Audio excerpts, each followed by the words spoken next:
ისრაელში სიყვარულს ვიღებდი. ეს გიჟური იყო. დაახლოებით ყოველ 4-5 წუთში ვიღაცა მიცნობდა თითქოს მე მაიკლ ჯექსონი ვიყავი 80-იანებში ან რაღაცა მსგავსი. ეს გიჟური იყო.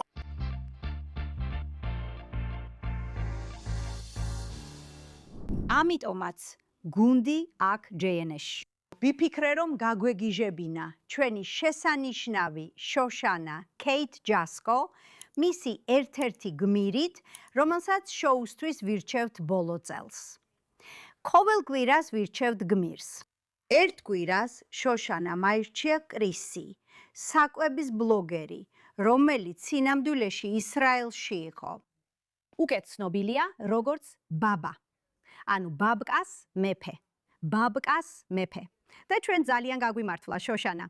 დიახ. სიურპრიზი. ასე სახალისო. ისეთი სასიამოვნოა, როცა შენს გმირს ხვდები. ასე აღფრთოვანებული ვარ. და ჩვენთან ერთად ბაბკაც მოვიტანეთ. აინებეთ. ეს ძალიან ამაღელვებელია. სინამდვილეში თავიდან მე არ ვიყავი ის ადამიანი, ვინც ჩემს სახლში პირველად აღმოგაჩიჩინა ქრის. მაგრამ ჩემი შვილები, რომელთაგან ზოგიერთს ინსტაგრამი აქვს, ისინი უკვე იმ ასაკში არიან, რომ ინსტაგრამი ქონდეთ. ამ საკითხში ძალიან კაცრი ვარ. და ისინი მეუბნებოდნენ, უნდა ნახო ეს ბიჭი. ის ბაბკას და რუგელახს ჭამს. და ჩვენ უბრალოდ უყურებთ შენს შვილებს სახლში და ძალიან მოგწონს. ეს მართლა დიდ სიხარულს გვანიჭებს. და მე პირადად უბრალოდ შენი კონტენტის ხურებისა თქობის გარდა ძალიან მომეწონა რომ აქ მოხვედი და სიხარულსა და სიყვარულს ანიჭებდი ყველას. და პოზიტიური იყავი იმ დროს, რაც ჩვენთვის მართლა ძალიან რთული პერიოდი იყო. განსაკუთრებით როგორც ებრაებისთვის და როგორც ისრაელებისთვის. და მე ეს ძალიან დავაფასე. ასე რომ დიდი პატივია შენთან შეხვედრა. კარგია, მეც მიხარია თქვენთან შეხვედრა. კრის, შენ შარშან აქ ჩამოხვედი. როგორ იყო? ჩემთვის ძალიან კარგი ატმოსფერო იყო. კარგად გავატარე დრო. იცი, ბევრი რამ ვისწავლე, რაც არ ვიცოდი. თუ გულწრფელი ვიქნები, სანამ იქ მივიდოდი, სიტუაციის სიმძიმე ნამდვილად არ ვიცოდი. უბრალოდ აი რა მოხდა. თითქოს ესრაელში მოგზაურობა თავად მოვიზიდე.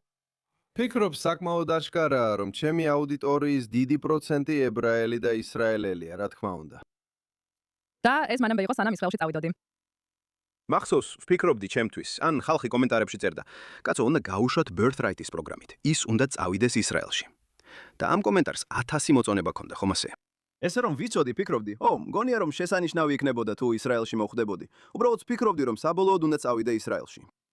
და მერე მივიღე პირადი შეტყობინება. ეხლა ეს ძალიან უნიკალური სიტუაცია, რადგან ბევრ პირად შეტყობინებას ვიღებ და შეუძლებელია ყველა წავიკითხო.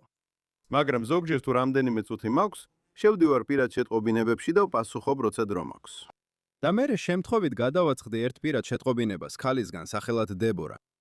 და მან მომწერა, კრისი, ძალიან მომწონს შენი ნამუშევარი. მიყვარს ის, რასაც აკეთებ. გონია რომ ამ საქმეს შესანიშნავად გაართმევდი თავს. ორგანიზაცია, რომელიც ადამიანებს ისრაელში მიყავს. და მე ვიფიქრე, მაგრამ მინდოდა გამეგო რა არის ეს. ამიტომ ჩემს მენეჯერს ჯილს მივეცი ეს წერილი და უთხარი. ჯილ, შეგიძლია გაარკვიო ეს ამბავი. და მან და ჯილმა თქვა, ეს მართლა არსებობს, ნამდვილი ამბავი. მაშინ ვიფიქრე, მაგარია. და ჩემი მთელი მიზანი იყო ისრაელში მოხვედრა. ვიცოდი რომ ეს დიდი ამბავი იქნებოდა კონტენტისთვის. ვიცოდი რომ ბევრი ადამიანისთვის დიდი ამბავი იქნებოდა. ეს კარგი შეგრძნება იქნებოდა. ჩემთვის უბრალოდ ლოგიკური იყო წასვლა, ხომ ასეა? მერე როცა წავედი და ეს იყო ისეთი სასიამოვნო გრძელი ფრენა და მერე მიხაელი, რომელიც ტურის გიდი იყო სხვათა შორის, ძალიან მაგარი ბიჭია მიხაელ ბაუერი, შესანიშნავი ბრწყინვალე. ძალიან გივჩევთ მას ახლო აღმოსავლეთის ნებისმიერ საქმეზე. ის შესანიშნავია. მან აეროპორტში ახსენა, როცა ყველა შევიკრიბეთ წასასვლელად მოსამზადებლად, რომ შეიძლება სირენების ხმა გაიგონოთ. და მე ვკითხე, რას გულისხმობ? მე არ ვფიქრობდი ამაზე, საერთოდ არ მიფიქრია. მართალია, რამდენიმე ადამიანმა მითხრა, ფრთხილად იყავი, არ წახვიდე. ზოგიერთი კი სულელად თვლიდა, რომ მივდიოდი. მაგრამ მე ნამდვილად ვერ ხვდებოდი, იმიტომ რომ არ მაინტერესებდა, რას ფიქრობდნენ ისინი, ხო ასეა? ეს რომ ეს ჩემთვის ცოტა კულტურული შოკი იყო. მახსოვს, ერთ-ერთი შემთხვევა იყო, როცა ეთიოპიურ რესტორანში წავედით, ძალიან მაგარი ადგილი იყო. და მოვიწოდა იმ მაგარი კონტენტის შემქმნელის სახელი, ეთიოპიელი ებრაელი გოგო, ძალიან მაგარია. იცით ვიზე ლაპარაკობ? დიახ, შაგერ. დიახ. ის შესანიშნავი იყო. ჩვენ წავედით რესტორანში, სადაც მან სიტყვით გამოვიდა. და მახსოვს, სირენა ჩაერთო და ეს პირველი შემთხვევა იყო. მერე ყველანი ჩავედით ქვემოთ უსაფრთხო ადგილას. და ეს ძალიან საინტერესო კულტურული შოკი იყო, რადგან დაითვალისწინეთ, ეს პირველი შემთხვევაა, როცა ასეთ სიტუაციაში ვარ. მაგრამ იქ მყოფი ყველა ადამიანი, ისრაელები, ისეთი იყვნენ.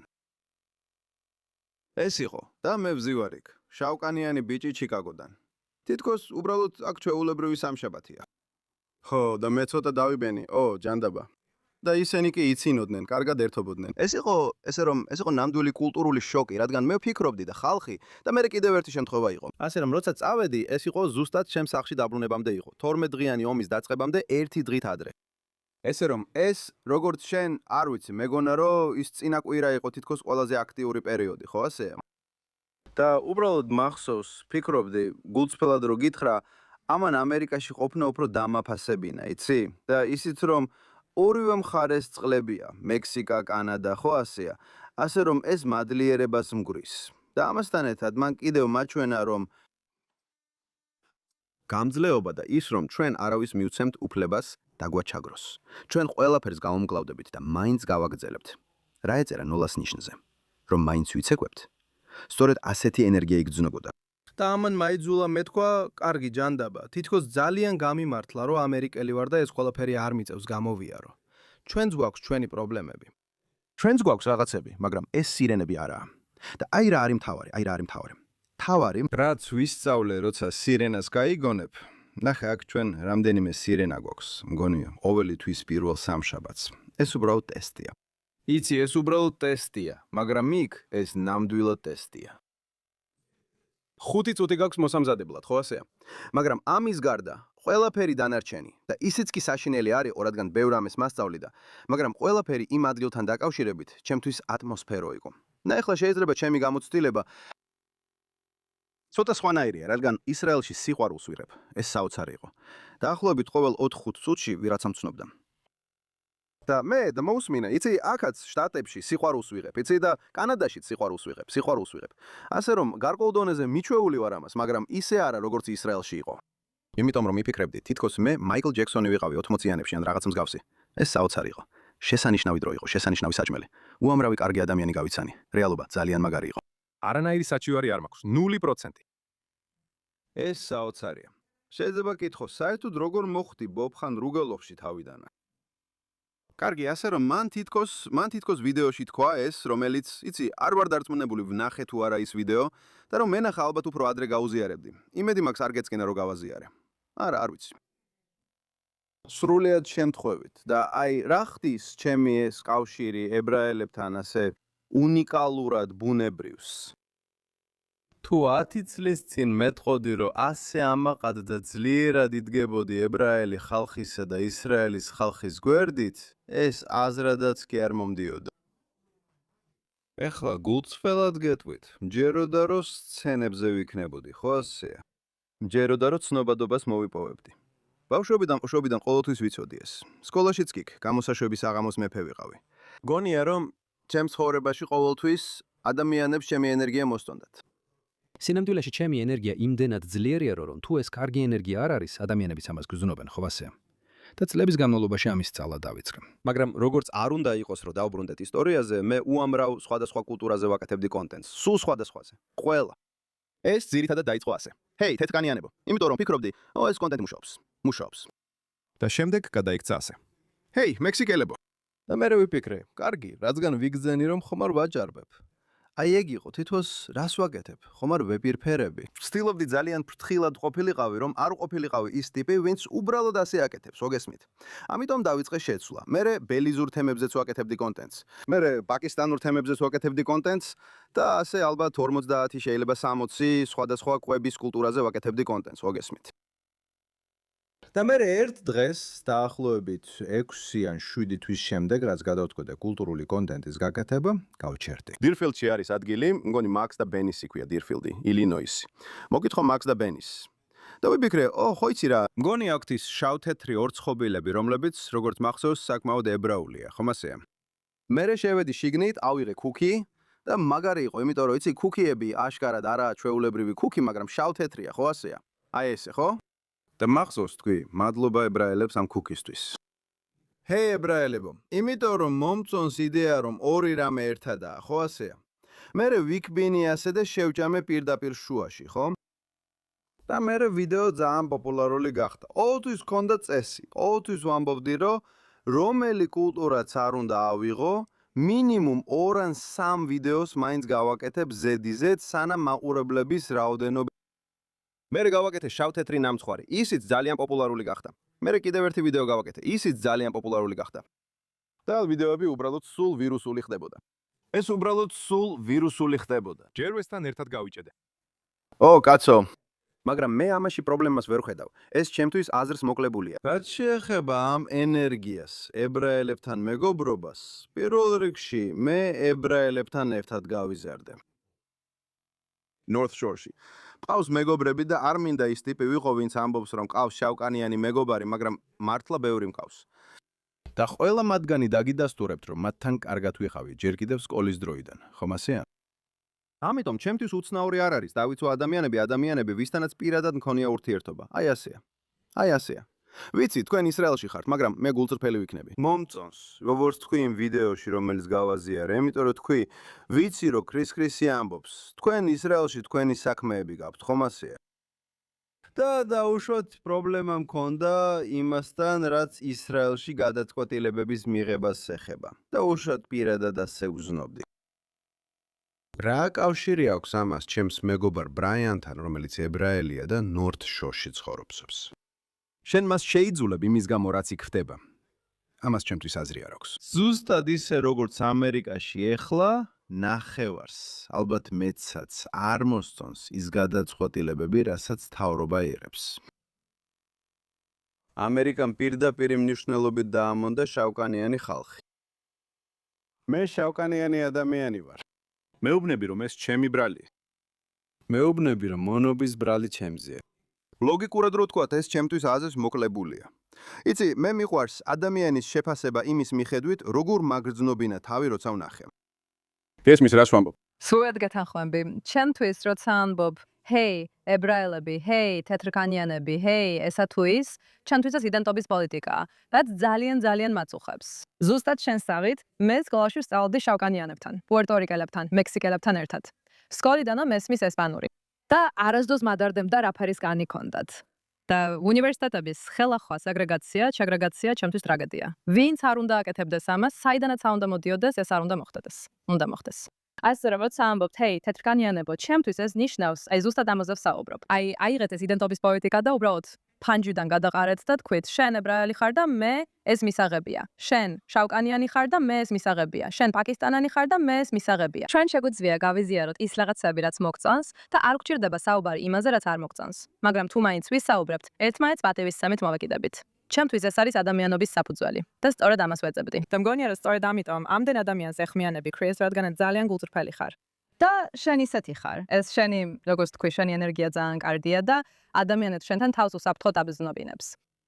და თუ გვინდა რაღაცებზე საუბარი, არ მგონია, რომ თავს დამესხმებიან, ან რომ შენგან მტკივნეულ რაღაცებს მოვისმენ, რაც შოკში ჩანაგდებს. მგონია, რომ გულწრფელად და ინტერესით მახვიდოდი, რომ მოგესმინა.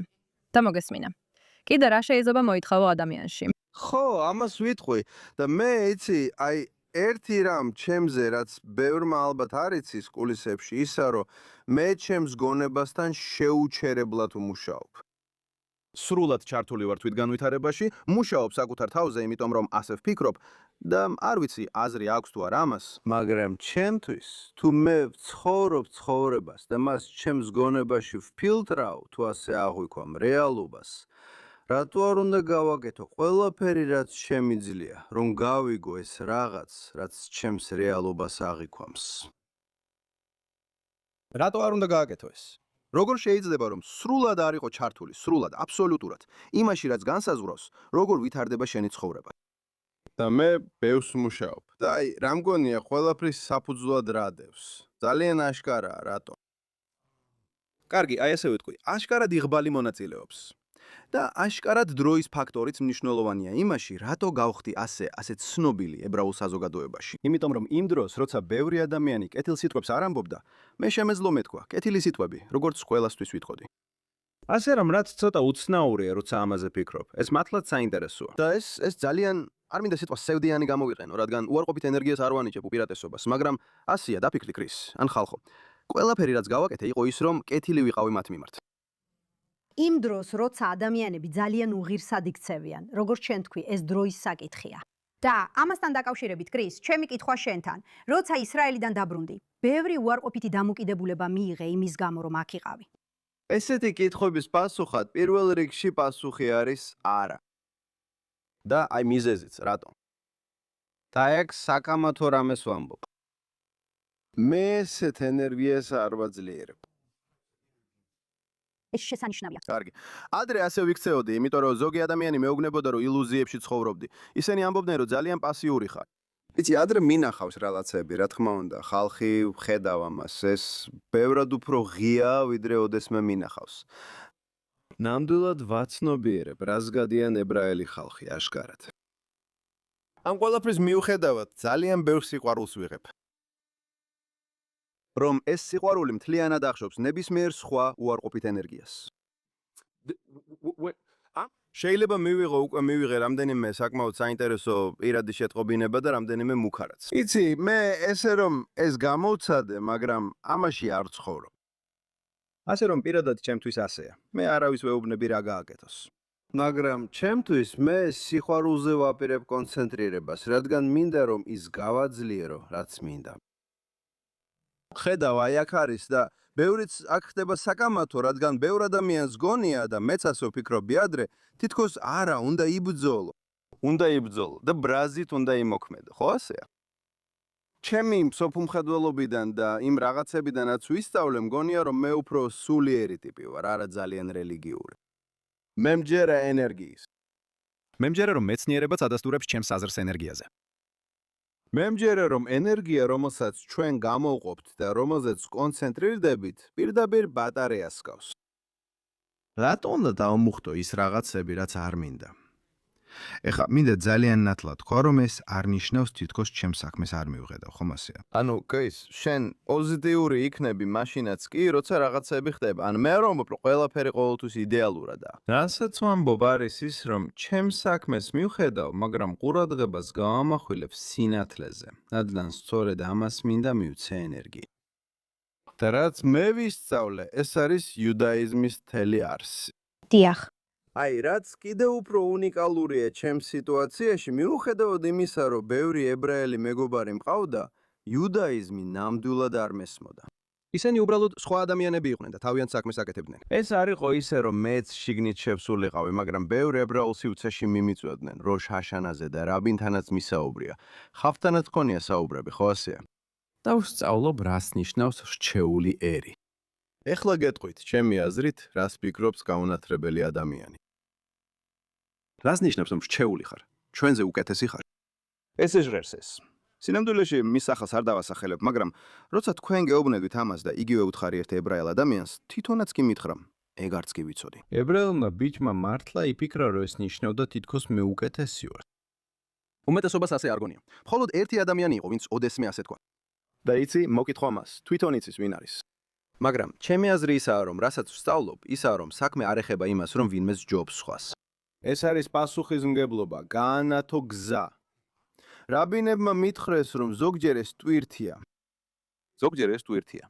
და მე იყო ესეთი ორგანიზაცია, რომელმაც ზამიკავშირდა და მითხრა, კრის, გვინდა დაგვეხმარო, რომ სიტყვა გაავრცელო. მე ვთხარი, მოდი გავჩერდეთ. და მე მითხრეს, შეგიძლია ამ ძველი სიტყვებიდან აირჩიო. და მე შემიძლია ამ სიტყვებიდან ნებისმიერი ავირჩიო და ცოტა ავხსნა.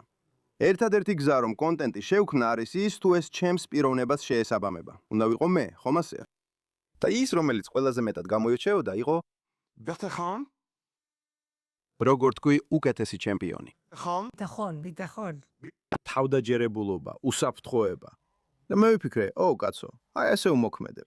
მე მაქვს ეს ურყევი ნდობა რეალობის, ღმერთის, სამყაროს, ცხაროს, რასაც გინდათ, ჰაშემის, როგორც გინდათ დაარქვით. მგონია, რომ ამას ვარ მიბმული, ხო ასეა? ამიტომ ჩემთვის მე ვენდობი ამას და რაც უფრო მეტად ვუშვებ, მით უფრო მეტად ვუშვებ და უბრალოდ ვენდობი ამას. მიყვარს ეს. რაც უფრო მეტად ველურია ჩემი ცხოვრება, ეს ველურია. და არა რომ არ ვცდილობ, ისევ ვცდილობ. უბრალოდ წყვეთ შედეგზე მიჯაჭვულობას, რადგან ვენდობი მას. რადგან ფაქტები ასეთია. ფაქტები ასეთია. ყველა პრობლემა, რომელსაც ოდესმე პირადად შევხედრი ვარ ჩემს ცხოვრებაში, ოდესმე გულისხმობ ყველა იმ დროს, როცა ვფიქრობდი, არა, რა გავაკეთე? ან მართლა ავირიე, ეხლა რა უნდა გავაკეთო? ხომ იცით, ყველას ქონია ასეთი მომენტი. კაცო. ყველა იმ სიტუაციას 100%-ით გადაურჩი. და იმის ცოდნა, რომ სანამ სუნთქვა არ შემიწყვეტია, ყოველთვის ვიმარჯვებ. ეხლა გულწრფელად გეტყვით, ყოველთვის ლამაზად და იდეალურად არ გამოიყურება, ხო ასე? ზოგჯერ იცით, მანქანაში 3 თვე მიწევდა ძილი. დედა ჩემი გარდაიცვალა. ანუ, ასეთი რაღაცები ხდება. ჩემთვის პირადად ყველა პრობლემაზე, რაც კი ოდესმე მქონია, 100%-იანი გადარჩენის მაჩვენებელი მაქვს. ამიტომ მე ამას ვენდობი. ასე რომ ეს ბეთომთანაც თანხwebdriverია, ხო ასეა? და უბრალოდ ისე ჩანს, თითქოს ბუნებრივად გზნობ, რომ არჩეული ვარ იმის გამო, რასაც ეს ნიშნავს. ყოველთვის მეგონა რომ ჩემი პასუხისგებლობა იყო, გამეკეთებინა ყველაფერი რაც შემეძლო. მაქსოს სკოლაში როცა ვიყავი, მე თვითონ ჩაგრავდი მათ, ვინც სვებს ჩაგრავდა. გზნობდი რომ ეს ჩემი პასუხისგებლობა იყო. თითქოს უფრო დიდი ბიჭი ვიყავი. ვამბობდი, მოდი ჩემზე გადმოდი, ინდა მასზე იძალადო, მოდი ჩემზე სცადე, ხომ ასეა? და კიდევ მახსოვს იყო უფრო ნაკლებად დრამატული შემთხვევებიც. მახსოვს ვიყავით 5 ადამიანი ჯგუფში, თქვათ მერვე კლასში. და თქვათ ყველანი ვსაუბრობდით და მერე საუბარში რაღაც მომენტი ჩამოვარდა სიჩუმე. ყოველთვის მეგონა რომ ეს ჩემი პასუხისგებლობა იყო რომ დავწმუნებულიყავი, არ ვიყავით უხერხუნ მდგომარეობაში, რაღაცა სულელური უნდა გამეკეთებინა, რადგან არ მომწონდა ის დაძაბულობა, რომ თითქოს ეხლა ყველაზე კარგად არ ვერთობით. ამიტომ მეგონა რომ ჩემი საქმე იყო, უნდა ვყოფილიყავი კლოუნი, რომ დარწმუნებული ვყოფილიყავი, კარგად ვერთობით. მაშინაც კი როცა კალათგურთს თამაშობ, ბიჭებო, რეალურ ცხოვრებაშიც და თამაშიც მე ვარ პოინტ გარდი. მონწონს ასისტების გაკეთება. ამჭირდება ქულების დაგდება, მაგრამ მონწონს ბურთის ფლობა. მონწონს კონტროლი, რადგან ვენდობი ჩემს შინაგან კომპასს, რომ დავწმუნდე, ყველამ თავისი მიიღოს. ხო, როცა მოედანზე ვარ, ვინც კი კალათბურთს იცნობს, ყველა მიცის, რომ ყველა მიიღებს ბურთს. ყველა მიიღებს თანაბარ ყურადღებას, თუ მე ვარ პოინტ გარდი. და მგონია, რომ ცხოვრებაშიც ასე ვიქცევი, ხო ასეა? და ეს უბრალოდ ასეა. ასე ქვია ამას. ხო, ესე ამბობენ. შენ ლიდერი ხარ, ხო? შენ სინათლე ხარ ამ სამყაროში. ზუსტად ასეა. მე ძალიან ვაფასებ ამას, ჩვენ ძალიან ვაფასებთ ამას. ისრაელი ძალიან აფასებს ებრაელ ხალხს. ძალიან ვაფასებ, რომ ამ სინათლეს გვიზიარებ და გვაძლევს საშუალებას, რომ ჩვენც გავიზიაროთ იგი შენთან ერთად. იცი, იქნება ეს სახალისო ვიდეო, თუ უბრალოდ ის, რომ თქვენზე ვფიქრობ. მგონი რაღაც გამოაქვეყნეთ. მგონი უბრალოდ ასე თქვი, გხედავ. გხედავ, ვგრძნობ და თქვენთან ვარ, ჩემო ებრაელო ძმებო, რაც არ უნდა ყოფილიყო. ხო, ეს იმ დროის პერიოდში იყო. როდის იყო ეს? ეს სპეციალურად გავაკეთე. ავსტრალიის ამბავი. დიახ. და მხოლოდ იმას გეტყვით, რომ ეს ზუსტად საჭირო დროს დამემთხვა. კომენტარი დაუწერეთ და უბრალოდ მადლობა გადაუხადე. მაგრამ ხედავ? მაგრამ ნახე ეს. ხედავ როგორ მიუდექი ამ საკითხს ისე რომ პირდაპირ არ მისაუბრია. დიახ. იგივე მოხდა ბრეტის საცხობთანაც. გახსოვს ბრეტის საცხობი. მათაც იგივე გადაიტანეს. ნიუ-იორკში ბოიკოტი ჰქონდათ გამოცხადებული, ხო? ხო. ამიტომ მე ასე ვიქცევი. იმ დღეს ბრეტის საცხობის ვიდეო გადავიღე. კარგია. ამიტომ პირდაპირ არ მithქვამს, რადგან არ მომწონს ამის კიდევ უფრო გაღვივება, ხო ესეა? მაგრამ მაინც თქვენთან ვარ, ხო ასეა? ამიტომ იმ პოსტშიც კი, რომელიც წაიკითხეთ, არაფერს ვახსენებდი ამაზე, მაგრამ მგონია ყველამ დაახლოებით იცოდა რა ხდებოდა იმ სიტუაციაში. ამიტომ ჩემთვის ხალხს შეუძლია გააკეთოს ის, რაც სურს. როგორი ადამიანი ვიქნებოდი მე ჩემთვის, თუ შემეძლო გავლენის მოხდენა და არჩევანი გამეკეთებინა, რომ არ გამეკეთებინა ეს. ხო. აი ამიტომ ვიცი რომ ჩემი ძალა ძლიერია. ვიცი რომ ჩემი ენერგია ძლიერია. ვიცი რომ ხალხი მისმენს. ესე იყო ბავშვობიდანვე. ყოველთვის ვიყავი მათი საყვარელი, დიდი ლოყებით. სულ ასე ვაკეთებდი ლოყებზე, ხომ ასეა? ეს ვიცი. მაშინაც კი როცა გეუბნებოდი, მაშინაც კი როცა ცუდად ვარ, თუ ცუდ ხასიათზე ვარ. ძმაო, ამიტომ მომიწია სწავლა. შეიძლება გულწრფელი ვიყო, ცოტა თემას გადაუხვიო. ვიცი, რატო უყვარვარ ხალხს. ვიცი რატომაც ვერ ახერხებენ გონიათ რომ იციან, მაგრამ აი ნამდვილი მიზეზი. იმიტომ რომ ჩემი ნერვული სისტემა დარეგულირებულია. საინტერესო. და ძალიან აშკარა და გასაგებია, რატომაც ბევრ ადამიანს ნერვული სისტემა ახლა ასე აქტიურად მუშაობს მთელ მსოფლიოში, ხო ასეა? ეხლა ძალიან ბევრი რამ ხდება. ასე რომ როცა თქვენ განსაკუთრებით ეხლა ყველა ვსკროლავთ და უბრალოდ ხედავთ, კაცო ისევ რაღაც მოხდა, სულ რაღაც ხდება, ყველა ამბობს, კაცო რა საშინელებაა ეს მსოფლიო, ხო ასეა? ყველა ასე გძნობს თავს. მაგრამ ის, რაზეც მე პირადად მრავალი წლის განმავლობაში მუშაობდი, არის ის, რომ შევინარჩუნო სიმშვიდე მაშინაც კი როცა ბეთეხონ. ბეთეხონ. თავი არ დაკარგო მაშინ, როცა ყველა თავს კარგავს. და მე მგონია, რომ ხალხს შეუძლია იგრძნოს ეს მოწესრიგებული ენერგია, თითქოს მის გვერდით თავს უსაფრთხოდ გრძნობ. ასე რომ, როცა ვინმე ჩემს პირად შეტყობინებებში ბავშვების მკვლელს მეძახის, ამას ჩემს ნერვულ სისტემაზე გავლენის მოხდენის საშუალებას არ ვაძლევ. ხო, შენ აკონტროლებ სიტუაციას. იმიტომ რომ და ესეც კიდევ ერთი საკამათო მოსაზრებაა, მაგრამ ასე ვიქცევი და ყოველთვის მე ვიქნები. ბევრი ადამიანის ქმედებას არ ვეთანხმები, მაგრამ ვცდილობ იმ მდგომარეობაში შევიდე, რომ გავიგო, რატო იქცევიან ასე. აი რა ხდება. და ყოველთვის 100%-ით ის ვიქნები, ვინც ვარ. ცხადია 7 ოქტომბერი მათთვის საშინელი იყო. ისინი ფიქრობდნენ, რომ სწორად იქცეოდნენ. მე ამას არ ვეთანხმები. მაგრამ ვფიქრობ, თუ მე ვაპირებ ვიყო ხიდების გამბმელი, თუ აპირებ ცადო, თუ აპირებ ცადო კულტურების შეკავშირება და ნამდვილად მთელი გულით შეუდგე თანაგზნობას, ეს უნდა განვასახიერო. და გზა, რომლითაც მგონია, რომ ეს უნდა განვასახიერო, არის ის, რომ ვეცადო ჩემი ნერვული სისტემა იყოს მოწესრიგებული, რათა როცა ვზივარ ლომების ბუნაგში, შემეძლოს ამის მოსმენა.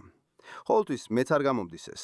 სინამდვილეში ჩემს დაბადების დღეზე ეს მოხდა პირდაპირ რამდენიმე დღის წინ, 2 თებერვალს. დაბადების დღის ვახშამი მქონდა ჩემს ყველაზე ახლო ადამიანებთან ერთად. და ჩემმა მეგობარმა მოიყვანა გოგონა, რომელიც ახლახან გაიცნო, რაც ჩემთვის საკმაოდ საინტერესო იყო. მაგალითად, შენ შემთხვევით ვინმეს მოიყვან ესეთ ინტიმურ დაბადების დღის წვეულებაზე, მაგრამ როგორც გინდა. მაიქს სალამი. ის ამბობს ასე რომ ჩვენ საუბრობთ. მშვენიერი დრო იყო. და მე მაგიდასთან ესეთი კომენტარი გავაკეთე. უთხარი, იცი რა საჭმელი მომწონს ბოლო დრო ძალიან? ისრაელური საჭმელი. ხო ასეა. ეს კომენტარი იმიტომ გავაკეთე, რომ ჩემთვის ეს კარგი იყო. და მე ეს გოგო, ეს ხალი ჩაერთო საუბარში და მითხრა: "ბოდიში, რა თქვი?" უთხარი: მე ისრაელური საჭმელი მომწონს." ანუ კარგი. და მე მითხრა, ზუსტად აღარ მახსოვს სიტყვა სიტყვით, მაგრამ დაახლოებით ასე იყო: იმათ საჭმელი არ აქვთ." ან რაღაც მსგავსი. ის ამბობს: ეგ ყველაფერი მოპარულია, ეგეთი ტონით. ასე რომ, მგონი ვერ მიხვდა რა მაგიდასთან იჯდა. ხო? ღმერთო ჩემო. მოკლედ ერთი წამი, რა ითვალისწინე, ჩემ მეგობარი ქარიმი, რომელსაც ასე ეძახიან, ის არის ჩიკაგოელი ქრისტიანი, რომელსაც მიიჩნევენ მიცუების მეფედ. ოდესმე ხსმენი ამ ბიჭზე. არა, მაგრამ ულძებნით. ღმერთო ჩემო. ხო, ის ძალიან მაგარია. ბევრად უფრო ხშირად ნახავ მას. ის მართლა აკეთებს თითქმის ყველა დიდ ბარ და ბად მიცვებს ამ ქვეყნის ბევრ ადგილას, მაგრამ ასევე ზოგიერთ სხვა ქვეყნის ნაწილებშიც. თუ გინდა რომ ბარ მიცვა იყოს რაღაც ტიპის Sweet 16-ის მსგავსი, მასთან მიდიხარ. ისე მას პირდაპირ მიცვების მეფეს ეძახიან. ისიც მაგიდასთანა, ანუ ისიც იქაა და მისი შვილი ებრაელია, ხო? ხო, მისი შვილი ებრაელია და მისი ასისტენტიც მგონი ნამდვილად ებრაელია. მგონი რომ ის შეიძლება კონკრეტულად ისრაელელი იყოს. ასე რომ მყავს ებრაელები, მყავს შავკანიანები. ესენი ჩემი ხალხია, ხო? ეს ნარევია, იმიტომ რომ ასე ვმოქმედებ. და მან ეს კომენტარი გააკეთა. თავიდან ვცდილობდი ნერვული სისტემა დამეწყნარებინა. უთხარი, რა იგულისხმე? იცი, ცოტა ჩავეძიები, რადგან ვფიქრობდი ნერვული სისტემა დამეწყნარებინა. არ უნდა დამეტაკა. ბოლოს თქვა რომ მოიპარეს. მერე ქარიმას გაიგო ამის შესახებ. და მერე ისიც ჩაერთო, რადგან მე ვთქვი, მოდი ვიყოთ გულწრფელები, რასაც აკეთებ. შენდოქს ბროქს პრობლემა ებრაელებთან. მოდი დავარქვათ ამას თავისი სახელი. საჭმელზე ლაპარაკობ. მართლა ასე გაბრაზდი ამის გამო. და ის ამბობს, არა, მე ქრისტიანი ვარ და როგორც შენ ამბობ, ის ეგვიპტელია, ან რაღაცა მსგავსი. მოკლედ. და მერე ყველაფერი აირია. აი რატო მოვყევი ამ ამბავს? გაცლარებული ვიყავი, იმიტომ რომ ფაქტობრივად მე ვგძნობ, რომ ამ ხალხის ნაწილი ვარ. ჩვენც ასე ვგძნობთ, ხო? გულწრფელად გეტყვით, მას შეეძლო ეს ნებისმიერი კულტურის შესახებ ეთქვა და მე მაინც დავიცავდი მას. ვიზეც არ უნდა გეთქვათ, თუნდაც პალესტინელზე, მაინც მათ მხარეს დავდგებოდი. მე ხალხის დასაცავად დავდგებოდი. ნუ შეაფასე მთელ ხალხს შენი შეხედულებების მიხედვით, ხომ ასეა? ხო და მოკლედ ესე რომ და მე მან ესეთი კომენტარი გააკეთა, რომ თითქოს მე არ გონია რომ ვაკონტროლო რას ვამბობ. და სწორედ აქ დავკარგე მოთმინება. პირდაპირ თვალებში შევხედე, გამჭოლი მზერით. იცი, ჩემი დიდი თვალი ასე მიყურებდა. შევხედე და უთხარი, ხო, გამოიცანე რა, მე შემიძლია თქვა ის რაც მინდა. ვინ აპირებს, ვინ შემაჩერებს რო არ თქვა, მე ხო 300 კილოზე ვარ, 285 ფუნტიანი დიდი შავკანიანი ბიჭი ვარ, 1 მეტრი 88 სანტიმეტრი. შენ შემაჩერებ რო არ თქვა ის რაც მინდა. იმიტომ რომ მე და ვიცი, აი რატომ ამბობ ამას. იმიტომ რომ ის ენერგია დაურეგულირებელი ნერვული სისტემიდან მოდიოდა. ის მუშაობდა. და მე ქარიმმა ცოტა იგრძნო, ხო ასეა. მე მახსოვს რომ ის ად გადათქვა, ალბათ უნდა წავიდე. და ჩვენ ყველანი თქვით, ალბათ კარგი იდეა, ხო ასეა. მაგრამ აი პრობლემა, როცა უკან ვიხედებით. იზიქიდან წავიდა. აღარ იყო გაბრაზება. ეხლა უფრო სიძულვილია მასში. ხო. მართალია. რამდენიმე დღის წინ პოსტი დავწერე ბრაზის შესახებ. და ვიცი, რომ ეს ბევრისთვის საკამათოა, რადგან ბევრი იტყვის, რომ უფრო მეტად უნდა გაუბრაზდეთ. ჩემი გამოცდილებით ბრას არასდროს მიუყვანი ვარ. არასდროს დამხმარებია პრობლემის გადაჭრაში. თუ არ ვისწავლე როგორ, განსაკუთრებით თუ ბრაზისგან გამოვფეთქე, არ ომობ, რომ ბრაზი არ უნდა კონდეს, რადგან ეს ბუნებრივი ადამიანური ემოცია. ვარჯიშობ იმაში, რომ როცა ბრაზის ნაპერწკალი მაქვს. დავამშვიდო ნერვული სისტემა და შემდეგ ლოგიკურად ვიფიქრო, როგორ გადავჭრათ ეს, რადგან მე ცდილობ ვიყო ადამიანი, რომელიც ცდილობს ხიდის აგებას, ხო ასეა? ასე რომ სინამდვილეში მგონია, რომ ანტისემიტიზმს ხელი შეუწყე იმით, რომ არა, მოიცადე. მოდი სხვანაირად ვქვა. მე ხელი შეუწყე ამას, ან სულ მცირე, არ დამხმარებია მისი შემცირებაში. იმით რომ მისი თავდასხმით. და კიდევ ერთხელ, მე მას არ დავსხმივარ თავს, მაგრამ ჩემი ენერგია იყო ასეთი: შენ ვერ დამემუქრები, შენ ვერ დამემუქრები. იცი, რეალურად მე მის ენერგიას ავკვევი თუ გულწრფელები ვიქნებით.